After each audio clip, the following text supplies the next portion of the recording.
جماعت میں جانے کا جو مسئلہ ہے، دیکھیے پہلی چیز تو یہ ہے کہ یہ جماعت جس کے ساتھ آپ جانا چاہتے ہیں یا کوئی بھی شخص جانا چاہتا ہے، جسے ہم تبلیغی جماعت کہتے ہیں، تبلیغی جماعت بدعتی جماعت ہے۔ پہلی چیز تو یہ ہے، سنتی جماعت نہیں ہے، بدعتی ہے۔ دوسری چیز جہلا کی جماعت ہے۔ تو جاہل آدمی کیا سکھائے گا آپ کو؟ اور سبھی جہلا ہیں تو سب ایک دوسرے کو کیا سکھائیں گے؟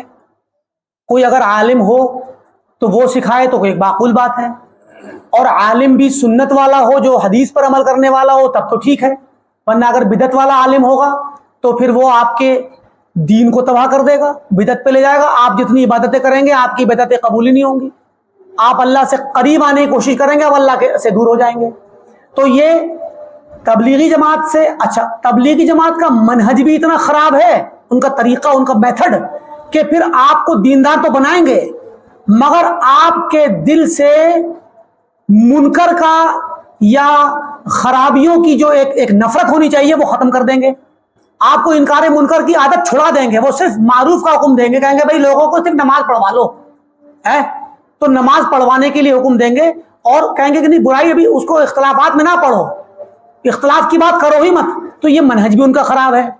اچھا ساتھ میں پھر وہ ان کے جو طریقہ ہے بیٹھنے کا، سیکھنے کا، سکھانے کا، عمل کرنے کا، وہ سب بدعت پر قائم ہے۔ وہ اجتماعی شکل میں درود پڑھتے ہیں، اجتماعی شکلوں میں ذکر پڑھتے ہیں، دعائیں پڑھتے ہیں اجتماعی شکل میں، اور بہت ساری شکلوں میں وہ دعوت کے طریقے میں بھی جو انہوں نے طریقے نکالے ہیں کہ بھئی کچھ لوگ دعوت کا کام کرنے جائیں، لوگوں کو مارکیٹ میں دکانوں پہ بلانے جائیں، اور ایک آدمی مسجد میں بیٹھ کے دعا کرے ان کے لیے، تو یہ والی چیزیں بھی محل نظر ہیں کہ بھئی یہ طریقہ تو اللہ کے وسلم کا طریقہ نہیں تھا، نہ صحابہ کا طریقہ تھا۔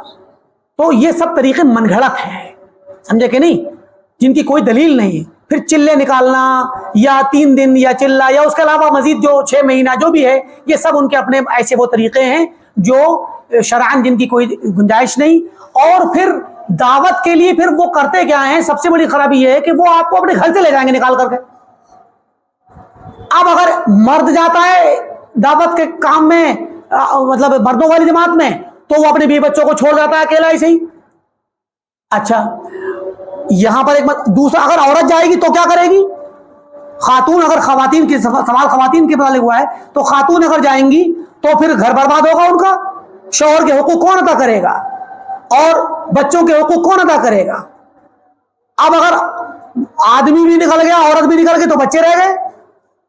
تو یہ سب مسائل بجائے اس کے کہ جو ہے گھر کا ماحول آپ کا دینی بنے، گھر کے اندر ایک افراتفری پیدا ہوگی، بچوں کی تربیت میں، عورت جاتی ہے تو شوہر کے حقوق ادا کرنے میں، سمجھے کہ نہیں۔ اور بھئی دیکھیے تبلیغی جماعت والے کہتے ہیں کہ ہم لوگ جو ہیں بیعت النساء کرتے ہیں، سمجھے کہ نہیں، بیعت النساء، عورتوں والی بیعت ہے، وہ جو سورہ ممتحنہ میں ذکر ہے نا، عورتوں والی اذا جاءک المؤمنات یبایعنک، تو اس میں جو ہے جو بیعت کے الفاظ ہیں وہ والی بیعت کرتے ہیں۔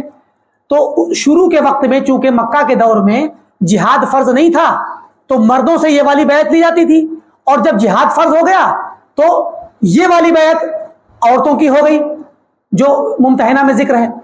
تو اب کیا ہے، تبلیغی جماعت والے آپ کو عورتوں کی بیعت کرا کے ان والے کاموں میں لے جائیں گے کہ عبادت کے لیے اور ریاضت کے لیے لے جائیں گے۔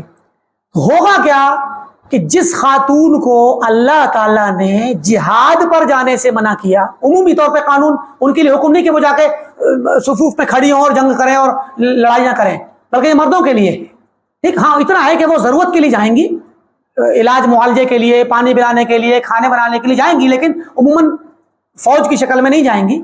تو آپ صلی اللہ علیہ وسلم سے صحابیات نے پوچھا تھا یا رسول اللہ کے مردوں کے لیے جہاد میں جانا ہے، ہمارے لیے نہیں ہے، تو آپ نے کیا کہا تھا کہ عورت اگر اپنی 5 وقت کی نماز پڑھے اور اپنے رب کے حقوق ادا کرے، اپنے شوہر کی اطاعت کرے اور شوہر کے حقوق ادا کرے، اس کے مال میں، اس کی عزت میں، اس کے گھر میں اس کی حفاظت کرے، امانت داری سے کام لے، تو کیا ہوگا؟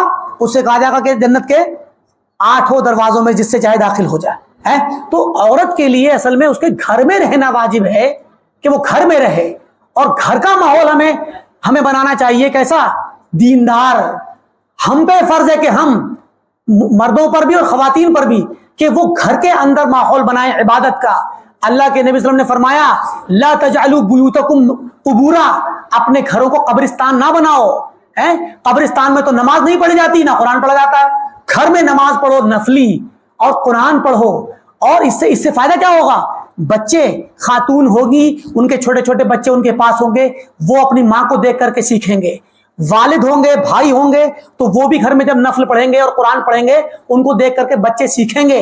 اور جب گھر کی تربیت ہوگی بچوں کے لیے اور جب یہ ماحول تیار ہوگا تو ایک وقت ایسا آئے گا کہ پھر تبلیغی جماعت کی ضرورت نہیں پڑے گی باہر نکلنے کے لیے. ہم نے تو سنت کو چھوڑ دیا تو تبلیغی جماعت جیسی بدعتیں ہمارے سروں پہ سوار ہو گئی. جب ہم نے اللہ کے نبی صلی اللہ علیہ وسلم کی سنت پر عمل ہی نہیں کیا اور طریقے نبوی کو ہم نے اختیار ہی نہیں کیا، اور ہم نے جب اپنے گھروں میں اللہ کے دین کو نافذ نہیں کیا اور ہمارے بچے جب بگڑ گئے تو انہیں بگڑے ہوئے کو ہم چاہتے ہیں کہ ان کو بھیج دے کے جاؤ بھائی جماعت میں جا کر کے 40 دن کا چلہ لگا کے آؤ تاکہ تم دیندار ہو جاؤ. اور اب پھر وہ کیا کرتا ہے؟ وہ زندگی بھر جماعتوں میں ہی گھومتا رہتا ہے اور سارے کام چھوڑ دے گا، ساری دنیا سے غافل ہو جائے گا، اور پھر دوسروں کو بھی چاہے گا کہ وہ بھی پھرتے رہیں، گھومتے رہیں اور دنیا کو، زندگی کو چھوڑ دیں اور زندگی معطل ہو جائے اور خالی جماعتوں میں گھومتے رہو. اور بڑا مزہ بھی اس میں ان کو آتا ہے. دنیا بھر میں، ہندوستان بھر میں سفر کریں گے اور باہر بھی جاتے ہیں اور باہر والوں سے ملاقاتیں بھی ہوتی ہیں، تو یہ ایک تفریح کا بھی ذریعہ بن جاتا ہے. لیکن ہوتا کیا ہے اس کے نتیجے میں کہ مرد جو ہوتا ہے وہ اپنی بیوی، اگر شادی شدہ ہے تو بیوی بچوں کے حقوق بھول جاتا ہے، اور اگر غیر شادی شدہ ہے تو اپنے ماں باپ کے حقوق بھول جاتا ہے.